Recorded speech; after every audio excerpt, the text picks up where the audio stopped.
Hello everyone, welcome to your February 2026 monthly forecast, and happy Valentine's Day to everyone. So, I haven't done these for a while. I'm hoping that you guys, share this video, like, share, comment, subscribe, especially if you're new.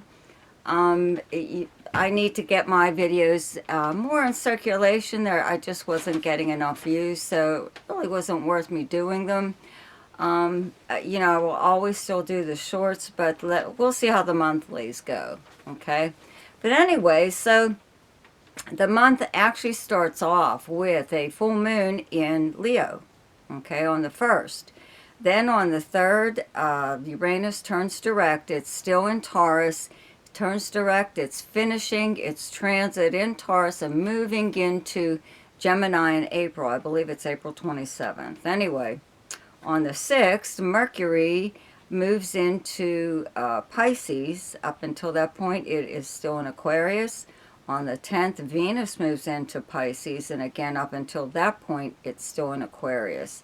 On the 13th, Saturn leaves uh, Pisces for what is it, 28 years maybe? I forget the cycle. It spends about 2.5 to 3 years in each zodiac sign, so it takes a while to go completely around the zodiac. So it is leaving Pisces and moving into Aries on the 13th, okay? Then on the 17th, there's a new moon solar eclipse in Aquarius. On the 18th, the sun moves into Pisces, and then on the 26th, Mercury turns retrograde in Pisces, okay? And there is a link in the description box below. I just left it in there, okay, to a video that I did on Mercury retrograde. Okay, so it's a good idea to check that out. Also, again, don't forget to like, subscribe, share, comment, whatever you can do. I would greatly appreciate it, okay? And thank you so much for your donations, your inquiries, all of that. I really appreciate it. Thank you very much. And now for your forecast. Hi, Sagittarius. Happy Valentine's Day. So, let's start off with the full moon and the new moon solar eclipse. Okay. First, the full moon is on the 1st. Okay, in Leo, in your 9th house. Okay, and there aren't any planets currently in Leo, so I don't expect too many things, too many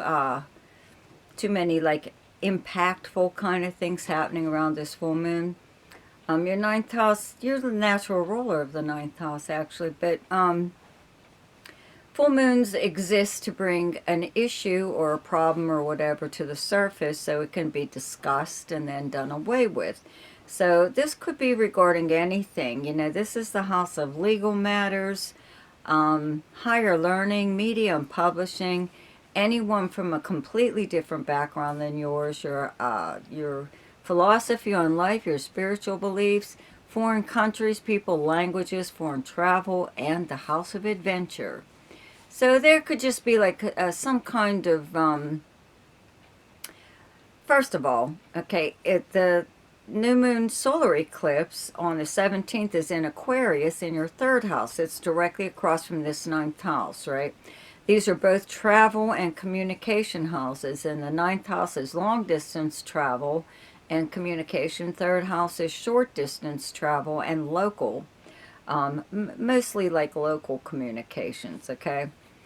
And there are all these planets in Aquarius in your 3rd house right now, so I would have to say that you could be in discussions with someone, could even be a neighbor, sibling or cousin, anyone actually, but your 3rd house is your everyday life and the people that you would encounter throughout the normal course of your day, okay? So this could be happening anywhere. Pluto and Mars are currently in Aquarius in your 3rd house, and Pluto's going to be here for 20 years. Mars will be here for the month, till the end of this month. And this combination of these two planets together means you're not really going to put up with anybody's shit, especially like anything that's going on within your own area, your own neighborhood, okay? Or any kind of communication that you get with Venus has been here since last month, okay? It's here up until the 10th, and then Mercury will be here up until the 6th. But these planets have been here since last month, okay? The Sun will be here up until the 18th. And again, a new moon solar eclipse, okay, could bring about someone being eclipsed out of your life, okay? It could be a neighbor even. Or, you know, just even a business, a place of business that maybe you patronize. Or it could be anything, but that's what eclipses usually get rid of, someone or something. That's most of the time necessary, so it's a good thing. So the full moon that begins on the 1st could be some kind of problem that you want to take care of, and you're mentioning it to whomever, okay? Could be that you don't see eye to eye with you know, someone in your life. I do say neighbor just because this is the 3rd house, right? Or a sibling or cousin, or actually anyone. It could actually be family. Or even could be a workplace thing. But either way, you either don't have enough in common with this person, and you're finally telling them, putting them in their place more or less. You know, maybe you've put up with their chit chat this whole time about whatever it is they feel that they're superior in some way or other, possibly to you or everyone around them. You know, maybe you're finally like, wait a minute. And speaking up about your own background even, you know, you are full of a lot of knowledge, okay? And some of it is just very vast and versatile, okay? So let's put it this way. A lot of you know a little bit about a lot of things. Maybe not enough, but you know a lot more than a lot of people do, which is what makes you a great conversationalist, okay? Anyways, yeah, you're a lot of fun at parties, but your knowledge is a lot of times firsthand. So maybe that's what's going on here now, is you are putting someone in their place at the beginning of the month, and by the time this new moon solar eclipse comes along on the 17th, you know, they are in their place. They're either gone or they've backed down in somewhere, or some way or other, and are acknowledging you or everyone around you, everyone in the neighborhood, that, you know, this person is not superior to any of you. Okay. Anyway, so with all of these planets in your 3rd house in Aquarius, you may take a little trip. It's usually a road trip, okay, short distance. It could be a weekender, a day trip, overnight trip. Right now we're in a deep freeze here in America, especially I'm in Pennsylvania. We're like digging ourselves out little by little. So you can't really go anywhere. So maybe just being cooped up all that time will make you want to get out there and go somewhere. Also, you just could, again, with Mercury here, you know, you could have noticed that you've received a lot more mail than you normally do, or have had more conversations with people than you normally do, especially like, again, your neighbors or anyone within your area. Maybe when you go out to do like run errands or something like that, you're running into people possibly that you haven't seen for a while. This is also like grade school. The 3rd house is like grade school or early grammar school, whatever. So you could have even run into people from like your past, you know, grade school, whatever. But you've had an awful lot of communications. And I must say one more thing about the new moon solar eclipse, okay? Eclipses do last a little bit longer, make whatever aspect. That new moon brings a new beginning, okay? So There's no real time limit on how long, nobody really knows, but could be weeks, months, whatever.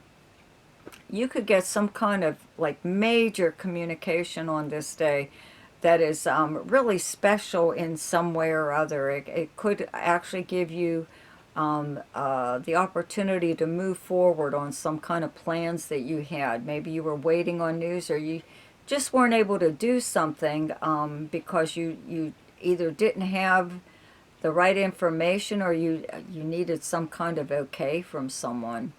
Whatever, but it's, to me, I think it's good news. Okay. Then, okay, the sun uh, moves into Pisces on the 18th. Mercury moves here on the 6th. On the 10th, Venus moves into Pisces. And then Mercury turns retrograde in Pisces on the 26th. And this is all happening in your 4th house where you have the sign of Pisces. Okay, but the big, big news is Saturn is leaving Pisces on the 13th and moving into Aries. Okay, so it's been both Neptune and Saturn in Pisces in your 4th house of your home life, your personal life, but where you physically live and your family. Okay, the property surrounding where you live, your past, your childhood, the very foundation of how you were raised. People from your past kept trying to come back into your life. Not that they're going to stop anytime soon, but it won't be as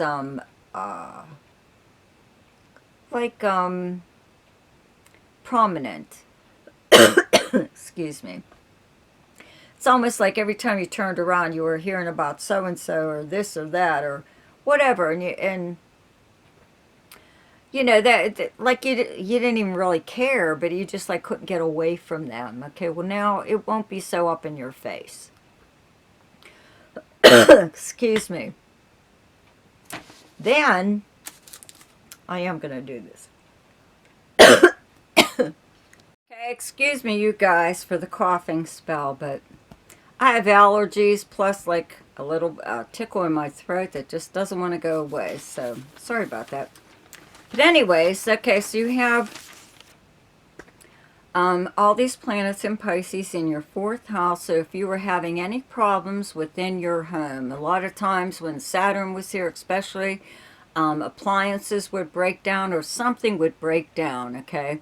You either maybe didn't have the money to fix it, or couldn't actually find the actual problem. It was like you could call someone for help to come, like some, a plumber or something like that. Water was a big deal, okay? When these planets were here, problems with water. Okay, your pipes are flooding or something or other. So that'll be gone also.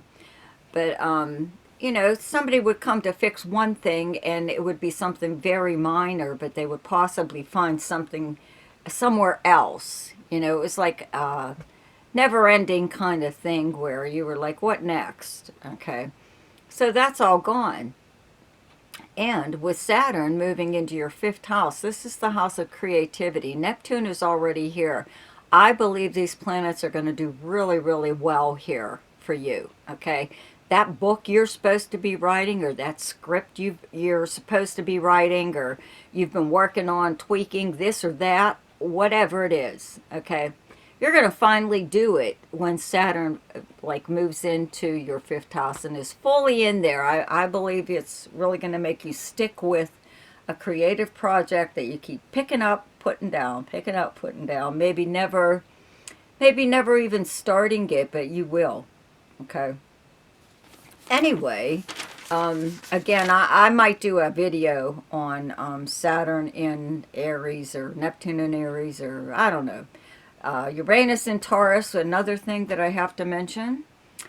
Well, actually, it's in your 6th house. That's where you have the sign of Taurus. It's been here for years now. It is moving. It turns direct on the 3rd and is moving to the end of Taurus, ending its transit and moving into Gemini in April. Okay, into your 7th house where you have Gemini. It will be directly across from your ascendant, your sun, in Sagittarius or whatever other planets you have in Sagittarius. Okay, so you've got a new blend of whatever coming up. Okay, it'll be really different as far as seventh house being close relationships and partnerships, arrangements and agreements. Okay, I believe I will do a video on that. Those are a pretty important planet. It will affect you and Gemini more than most people. Okay, and then let's see here, what else? I think that's pretty much it, you know. Yeah. So, the best time to do something each month is when the moon is in your own sign, and the moon is in Sagittarius on the 10th, 11th, and 12th. The best time to lay low is when the moon is in your opposite sign, and your opposite sign is Gemini, and those dates are the 24th and 25th. The best time for romance, recreation, creativity, fun, gambling or speculation, and anything to do with children is the 5th, 6th, 7th, 19th, 20th, and 21st. The best time for money, is the 12th, 13th, 14th, 26th, and 27th. The best time for your career is the 3rd and 4th, and the best time for communication and travel is the 1st, 2nd, 15th, 16th, 17th, and 28th. So, I hope you enjoyed your forecast for February. Happy Valentine's Day. Be sure to check out my shorts. They used to be weeklies, aspects, but now they're daily shorts. Okay, see ya.